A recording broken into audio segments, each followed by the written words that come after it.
on what you said about God's will, and it really struck me that, because I think sometimes in the past I've prayed and asked God for something and then been like, where are you?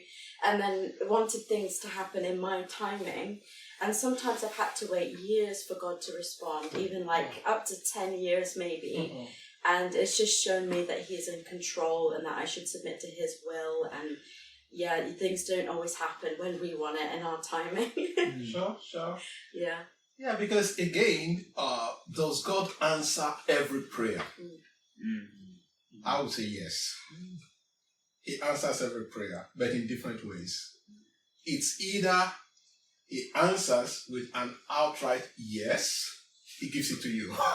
You see, oh yeah, it's happened.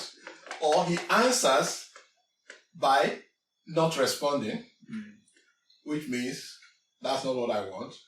Or He answers after a time by delaying.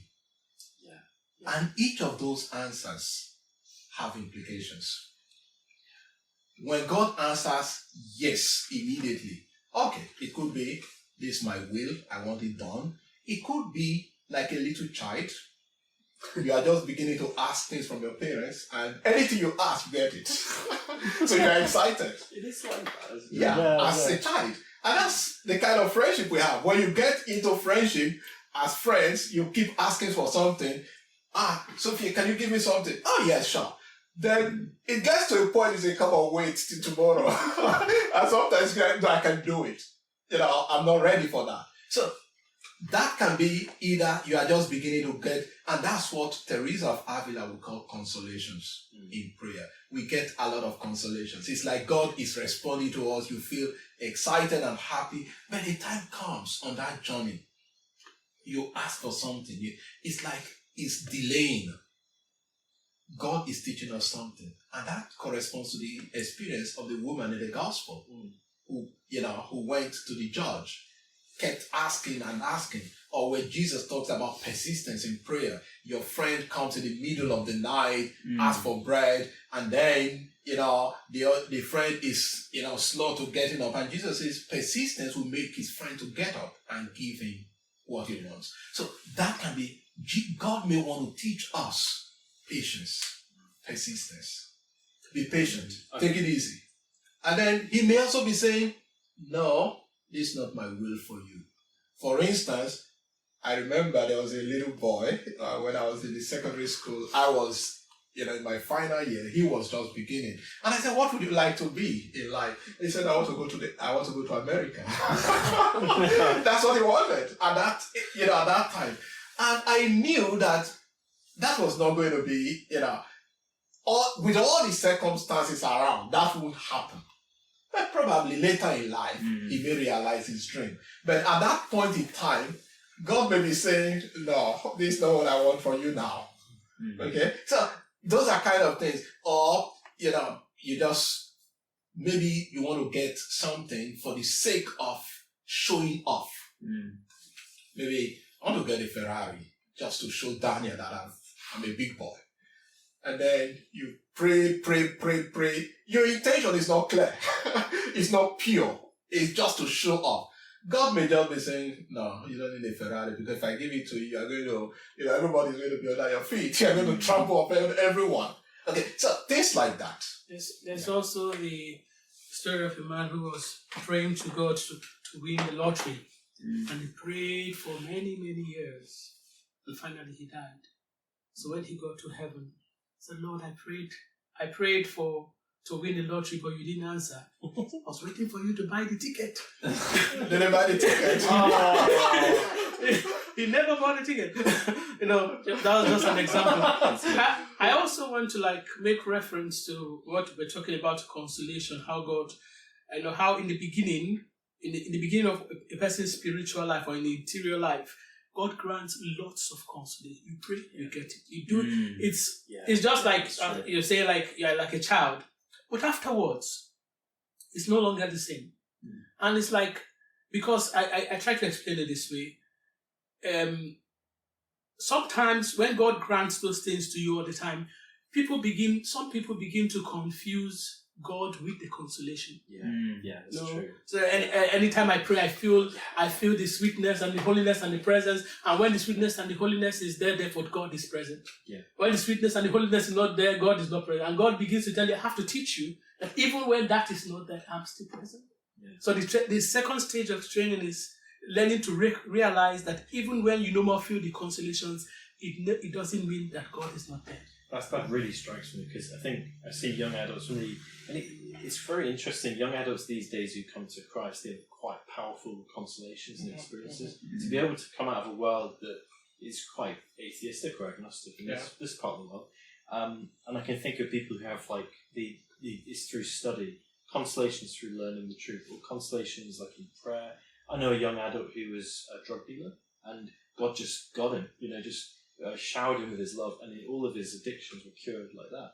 It's just very funny, like you just meet all these people. But I think I went through that. For me, it was more like the truth and studying history and everything. But I found that after a while, God was no longer kind of feeding me all of that.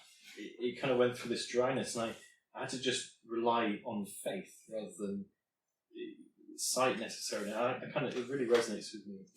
I've heard that be likened to the honeymoon phase of the relationship. Right? Exactly. So in the beginning, God will shower you with love and gratitude and everything. But then as time goes on, like any relationship, you may not see as these obvious signs, but He's already shown you. He already shows you how much He loves you by calling you. So, I think it's what He's trying to show you. Like over time, there's going to be a point where you may not see anything, but I'm still there. I've never left you. Sure. In the spiritual life, it has a name. It's called the dark night. The dark night. And St. John of the Cross, one of our Carmelite saints, did talk about that as well. The experience of, not feeling the presence of God, but yet realizing that God is still there. And he gave some categories. Says, how can a person be sure that this what I'm experiencing is really the dark night? That is not because it could be the result of sin. It could be the result of not taking you could feel lack of consolation because you take your life seriously. You're living a life of sin. But he said when those things are not present, but yet you still feel that God is not present, but yet you want to be with Him at the same time. That's an indication that what you may be going through, perhaps an experience of the dark night. And that comes after that first period of like consolation and conversion, honeymoon. Honeymoon period. They have to start eating the bones. no more the meat. I want to read more St. John of the Cross. His writings are absolutely phenomenal. And you have loads of examples of people who went through, aridity or the dark night in the scriptures. Think about an Elijah. Yeah. Went into the wilderness and he even wanted to die. Lord, take my life.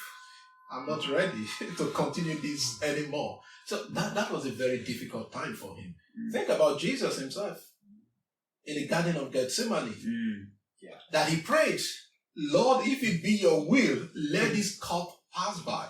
But remember, he returned to the Lord's Prayer. He thought, not my will, but yours be done. And that's what helps us in times of the dark night. The remembrance that no matter what, Lord, let your will be done. But unfortunately, many young people, get discouraged at that point and even, just give up and say, no, I can't continue anymore because I don't think this is me. I should be going through this. It's all complaints and anger. In fact, some people, I'm upset with God. I don't want to do anything. But at that same time, God is there. It's only if we just turn to Him and say, oh Lord, let your will be done. I heard an analogy once. It's like, it's a bit like you have the tide coming in and out and you're pushing a boat out. When the tide's out, it's harder to push. And then when the tide comes in, it's easier. It's like constellation, desolation, or whatever, or dryness. But then at dark night, it's like the ocean's gone, like, and you're in a desert. I just have to keep going. I don't know when it's gonna come back. So it's. I want to say something about when you were talking about the experience of Jesus as it relates to the dark night. When Jesus was saying, why Lord, Eloi, Eloi, lama sabachthani, why have you forsaken me? It was actually quoting Psalm 22, which was a psalm of faith and trust in God at a time of grave difficulty. So it's also good to look at it that even at his most difficult moment, he still kept his faith and trust in God as well.